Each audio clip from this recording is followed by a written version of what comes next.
When I went to Russia, почему ты приехал в Россию? I really couldn't switch to Russian anymore. And I'm like replying Chinese. No. I went to a breakfast shop. All of a sudden, there was a guy behind me. Wow, 好吃! And I'm like, oh, who is that? Now I don't really understand how Chinese speak Chinese. Hola chicos, 我是 Adele， 今天邀请到一个非常特别的来宾。那I hope 我是花椰菜. My wife is阿美族. I'm like part of Aboriginal culture now. From the first day, I started feeling like really romantic. I thought, wow, the words their way is like. I traveled a lot to another different countries. In Taiwan, you don't think about this at all, you know? And I feel like I'm retired. You know, like sometimes I wonder if that's a good thing or not. I'm not sure if it's good or bad. Because in Russia, you go out, it's cold, you walk fast, you want to get somewhere fast. There are people around you. And also in Russia, like in some other countries, there are a lot of conflicts, you know? You go somewhere, like if you drive a car, people don't like it, they stop, they can come, like argue with you, fight with you. So it's like tension, you know? You get somewhere, really you're angry, you do everything, like there's a lot of energy. Always you are in alert, and then you need to be aggressive. Yeah, absolutely. Yeah, in Russia you need to be aggressive. Like there is also the thing like eye contact, you know? In Taiwan, some old people would just sit and look at you. Like you take a martini, they just stare at you for 5 minutes.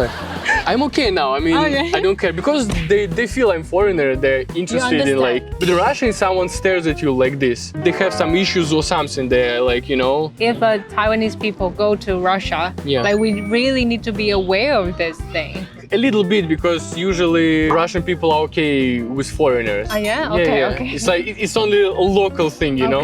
If they see foreigner, they're like super welcoming. Is your wife's family? Yeah. Do you need to speak some Aboriginal language to them? Now I'm learning.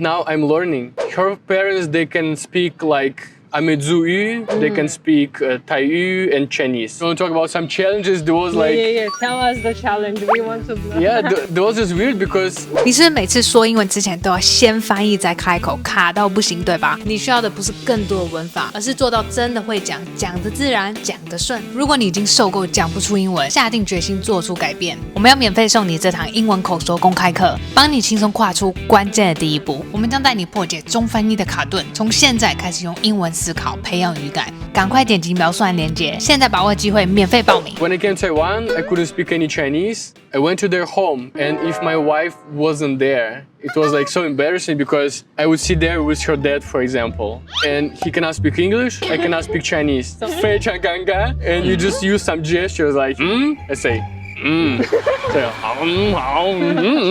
So funny. Parents, they're nice, they show their love differently. In Russia, for example, my mom, when she came to Taiwan, even though my wife is not her kid, but still, she would kiss her. And hug. Yeah. When we woke up in the morning, she would come and like kiss her. And my wife is like, what's going on? Why did you kiss me? Why someone is kissing me? Yeah, it's like weird. Because Taiwanese parents don't do it. And to me also, I usually hug my parents, I kiss them. And now I also hug her parents. When I hug her mom, for example, she's still like, okay, like, you know, like Taiwanese do my pie.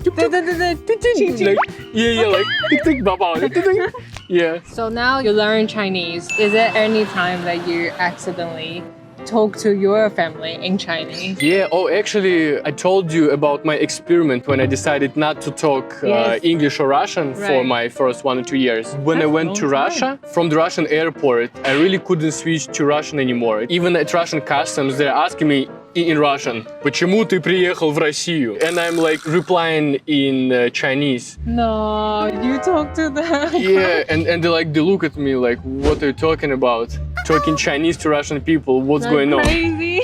Yeah, like, are you maybe crazy? They think, you're a spy. Yeah, maybe they would put me like in jail or something. Yeah. I feel like Russian is like yeah. Like, So what does Chinese or Mandarin sound like before you learn? I feel like we talk really soft. I like how Taiwanese speak Chinese. Now I don't really understand how Chinese speak Chinese. Recently also I went to a breakfast shop and usually Taiwanese are quiet. You know, you're eating, everyone is quiet. All of a sudden there was a guy behind me. Wow, 好吃! And I'm like, oh, who is that? Because usually Taiwanese are really quiet, right? You don't really speak in like loud voice. I just heard it. wow, 好吃! And I turned and I saw a guy, obviously from China, and he was like talking like this, you know, like really, really loud, and with this sick accent. I said, whoa, this is like huge difference. But I feel like Russian is actually similar to Aboriginal language, to Amezu. We have this strong r, you know? They also have this r. I worked some sort of new Taipei in Russia, not in Moscow itself. Within only 1 month, I would see maybe 5 fights. Because real fight, because people cut each other in line. So, the hell you touch me, and they just start fighting, and people don't really care. They're just like, you know, it happens not all the time, but pretty often, because people always in rush doing their things. They don't really care. The life pace is really faster than in Taiwan. When I came to Taipei, I felt really annoyed because people walk so slow. You know, I felt, please, can you walk faster? Can you share some of the Amezu culture you find it really interesting? Oh yeah, this is cool.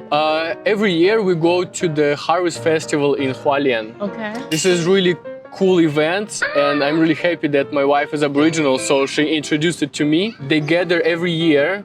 They have some kind of celebration. It goes for 3 or 4 days. They dance, they cook a lot of food, they sing. Depends on the tribe. They do different things. Before, how they get to know each other, you know? They dance. Dating? Yeah, Okay, like a dating. So during this Harvest Festival, they would dance, and you would have some kind of Aboriginal bag. If you like a person, you would put a binlan in this person's bag. So it means you're like showing your sympathy. If person, you know, like shows it back. It has to be guys or girls, or it doesn't matter? I'm not quite sure actually. Someone can leave the comment. comment. You can leave a comment. I'm not sure. I think it's for both equally, maybe, but I'm not sure. So did you ever put a binlang in your wife's bag? Yeah, we did it, but just, I mean, like for fun, during this festival. After living in Taiwan for 7 years, how would you rate your life in Taiwan? 1 to 10, I think it's 8. Minus point for the fact that I'm living in Taipei. Why? Taipei is bad. It always rains, you know, it rains. Skies are gray all the time. The weather is unpredictable. I have friends, they live in Kaohsiung or Tainan. Sometimes I call them, say, oh, it's raining in Taipei again. They say, man, like, I don't remember that it's raining in Kaohsiung for 1 year maybe.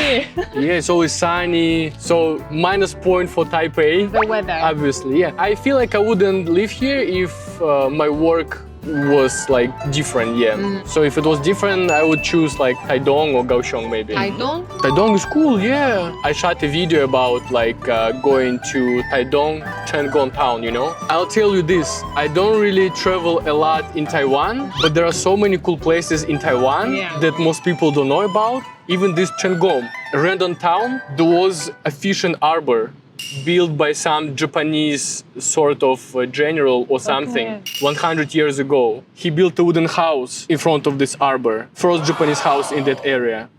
All the streets lay out, you know, it's like a chessboard, like in Japan. And it's like in Chengong, in Taidong. I didn't know about that, and you go there, you see this kind of historic things.